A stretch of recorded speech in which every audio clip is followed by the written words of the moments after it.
Coming up here on today's show, when you look at the Raiders bye week, and when I think of the Raiders bye week, I think of the moment after that game up against the Cincinnati Bengals. The NFL trade deadline all the way leading up to this moment right now. And I think when you look at that, because actions speak louder than words, it revealed a lot of interesting things. And coming up here on the show, I want to tell you what those interesting things are. The first thing that it revealed to me was this Raiders team is still trying to win football games, despite them being 2-7. Despite a lot of fans going, man, I just want this season to be over and I just want us to tank baby. But actions speak louder than words, and the Raiders fired 3 coaches.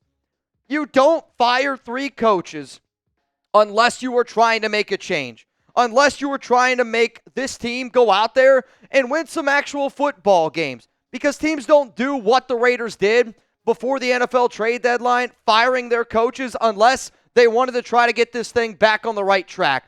Then they go out and they hire Norv Turner. And I'm not saying Norv Turner is going to change a lot, but when you name your interim OC Scott Turner, and then you bring in his dad, who is a very well-respected offensive mind like Norv, that's telling you that, hey, we're not giving up yet. We're going to go out there and we're going to try to win some football games. And you can say what you want to me, but I'm telling you, from a source, Mark Davis has made it very clear to Antonio Pierce that he expects the Raiders to win, or else his job is going to be on the line. I made a video a few weeks ago about Mark Davis kind of telling AP, hey man, the time is now to get it going because not anything is guaranteed in the NFL, and Mark is very upset with the current state of the Raiders, especially because the reason why AP was brought in has not been living up to that bill. So I got a question out there to the nation.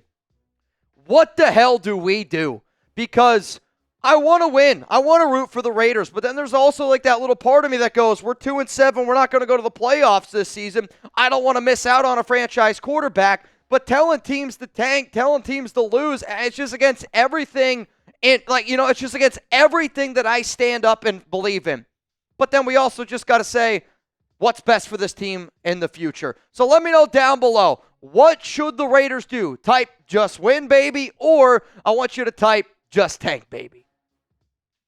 I want the Raiders to think long-term because it's not happening this year. I'm not sitting up here saying that I want the Raiders to tank. Quite frankly, and I've said this 100 times, if the Raiders go out there and they try to win, I still don't think that they're going to win many games this season. Hell, I don't know if they're going to win any games, even if they do try to win, simply because Antonio Pierce hasn't been a very good coach, and there's not a lot of talent on this team. I don't care who you're putting at quarterback. Desmond Ridder, Gardner Minshew, Aiden O'Connell, Carter Bradley. It doesn't matter. You're not going to win in the NFL when your quarterbacks are those, and we knew that going into the season. And I've already started to make some content around the Raiders, planning for the future. One of the videos that I dropped literally bright and early this morning was around that the Raiders needed to start playing certain guys, giving them more opportunities to help us plan for the future, right? I want to see what Jackson Powers-Johnson looks at center. I don't care if Andre James can play. I want to see what JPJ looks like at center. I want to see what Kayvon Chasen looks like. I want to see what some of these younger rookies, some of these younger players look like, because we got a lot of free agents, and we might not be able to bring back any of those free agents. So let's see what we got right now with some of these younger players to help better prepare for us for next season. I hate losing, but I think sooner or later you got to realize, let's get out of purgatory. Let's get out of this mediocrity that the Raiders have been in. And if we got to be really flipping bad to go get a Cam Ward or Shedeur Sanders to get this flip script, damn it, I'm so sick and tired of where I'm at right now. Let's make it happen. Let's go to the next thing that I think that the Raiders bye week revealed, that this team is saving cap space for the future. And when you look at a lot of the moves that the Raiders did and, did not make, even in June, July, August, because how many times were we sitting here going, when are the Raiders going to extend this guy? When are the Raiders going to spend some money? They didn't do it. Why?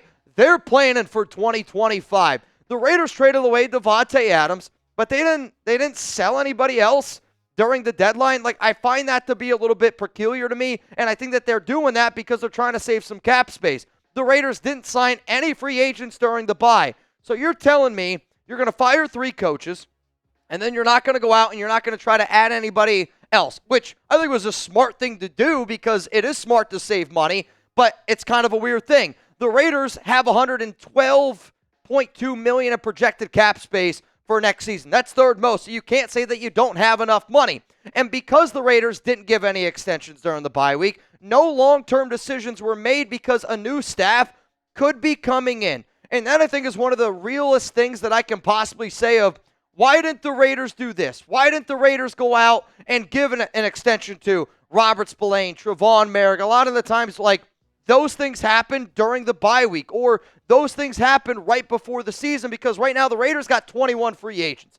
And you got a lot of free agents that are starters on this team right now. So I almost wonder if Mark Davis told Tom Telesco, or if there's some people above making big-time decisions going, you can't extend this guy because we don't know who our next DC is going to be. You can't extend this guy because we don't know who our head coach is going to be. You can't extend this player because we don't know what our entire coaching staff is going to look like. The Raiders, what they have done over the past 2 weeks tells me that they are planning for 2025, but they're also planning to potentially get a brand new coaching staff. Coming up here next on the show, let's talk about why I think that the Raiders are a little bit on the hot seat here and that there's some dysfunction going on inside of this team, because actions speak louder than words. And you know what? Sometimes certain actions, man, on this show that we get into some shit shows here. There's no doubt about it. And that's why I'm really excited to be able to talk about our brand new sponsor, Tushy. Has anybody here, and be honest, give me a yes, give me a no, has anybody here ever tried out a bidet? Once you go bidet, you do not go back. And I know this, a household full of holiday guests is a beautiful thing until you realize they're all endlessly wiping in your bathroom. Give your toilet a fighting chance by installing a Tushy bidet. Now, the reason why I love Tushy, and this is just one of those things you got to think about, it is cleaner. And maybe this is the dog dad talking to me a little bit, but like when I go out and I'm with Chuck, if I reach down and I pick up after Chuck and I get, a little bit of poop on my finger, I'm not just going to get some toilet paper, wipe it off my finger. No, I'm going to wash my hands. So why don't we do that with our butthole? I mean, let's just be honest here. When you take a dump, why are we using toilet paper? Now that I got a bidet, my butthole is squeaky clean. And if you want to be able to hear that squeak on your end as well then get started with our sponsor right now at hellotushy.com/chat. That's 10% off your first bidet order at hellotushy.com/chat with promo code chat. Give the gift of practical luxury that benefits everyone in your household. For a limited time, our listeners get 10% off their first bidet order when you use code chat at checkout. And also, don't forget to give us a shout out while you're there and let them know that we sent you. Go to hellotushy.com/chat for the best gift this holiday season. It might be a little bit weird. It might be a little bit uncomfortable talking about it. But once you try out a bidet, you're also going to be able to realize, how much money you save on toilet paper. No outlet needed. Fresh as tap water. Oh, man. 8.5 minute DIY. Shout out to Tushy for sponsoring the Raiders Report. The other thing that I learned was this. The Raiders are a very dysfunctional franchise. And some of you are like, Mitch, this is not something that we just learned. We've known this for a while. I agree, and Chugs just said it's a total shit show, and it is. That's why Tushy is sponsoring this one, because the Raiders' actions the last 2 weeks, they don't make any sense to me at all. They always say, sometimes certain franchises stay bad. The Raiders, and I just want you to look at what this team has done over the last 2 weeks and go, how does it make any sense whatsoever? And let me explain why I'm saying what I'm saying, because, again, it's something that we already know, but sometimes you don't know the extent of how dysfunctional franchise is, and I think when you can just magnify and glass it to a 2-week sample size, it's an easy way to look at it. So let's first talk about the Raiders traded away Davante Adams. Usually when you trade away a player like Davante, that tells everybody that you're in sell mode. However, though, the Raiders decided not to sell any other players outside of Davante. I bet you if 31 other NFL teams were to sell a player of high caliber of Davante Adams, they would try to go out and sell some other players because they are telling you that we're probably not going to win this season.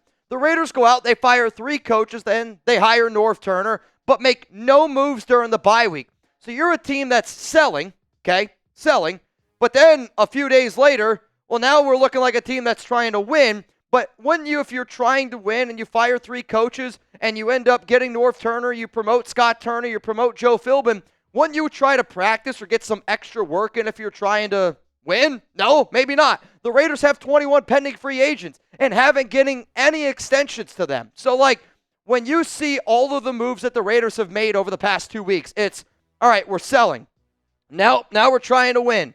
Well, actually, I don't know if we're trying to win. We might be trying to tank. No, we're still trying to win. Figure it out. Good teams can figure it out. And there's no problem with saying, you know what, we're 2-7, we're going to lose. Then let's plan for the future. Let's sell some of our players that we're not going to bring back for free agents. Let's get some of that extra draft capital to better put us in a situation in 2025. Or you go, all right, we traded away Davante, but if we're actually trying to win at 2-7, let's bring some players in, whether it's free agency, whether it be the trade deadline. Let's actually give ourselves a fighting chance. The Raiders didn't give any extensions because they know what the coaching staff, or that they don't know what the coaching staff's going to look like in 2025.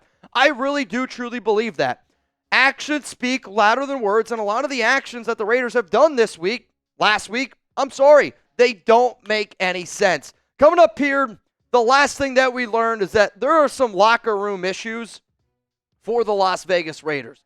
When the Raiders hired Antonio Pierce, it was expected that these issues would not happen, and yet they are happening yet again. For everyone that's watching this on YouTube, you're about to get hit with a YouTube ad break. After the ad is playing, I am going to sit up here and I'm going to tell you what these locker room issues are, because they are very real, they are very telling, and I'm hoping that we get them fixed sooner rather than later. There is a clear divide right now in the locker room, and there is a divide, and I'm just basing this off of the conversations that were had last Monday. Based on everything that I know right now, it seems like we're in a good spot for the locker room. But last Monday, a lot of players, a lot of coaching staff members on November 4th, they aired out some frustrations, let's say. 2 weeks ago, I don't know if you guys remember, 2 weeks ago I talked about how there were many players and coaches that were unhappy with how certain things were going. Week later, the Raiders ended up firing Luke Getsy. Last season, I made a show about Raiders players and coaching staff not liking how things went. Week later, the Raiders fired Josh McDaniels.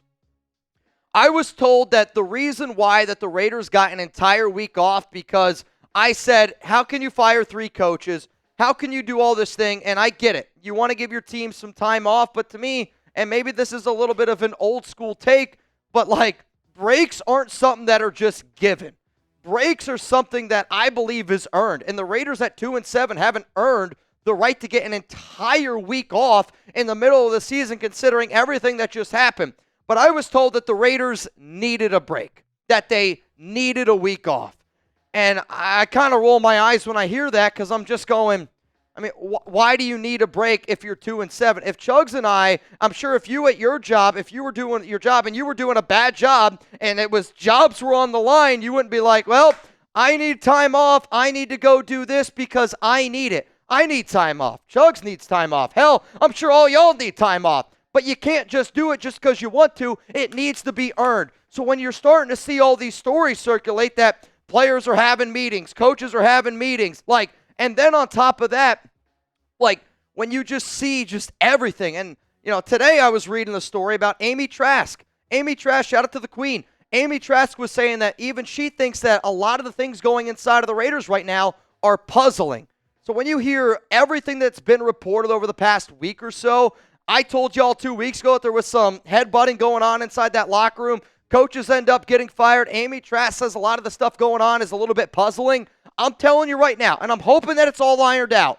But I learned a lot of stuff over the past 2 weeks, and one of the biggest things was that this locker room is not nearly as close, I think, is what a lot of people think, is what a lot of people expected having Antonio Pierce as a head coach. And that's just a cold, hard fact.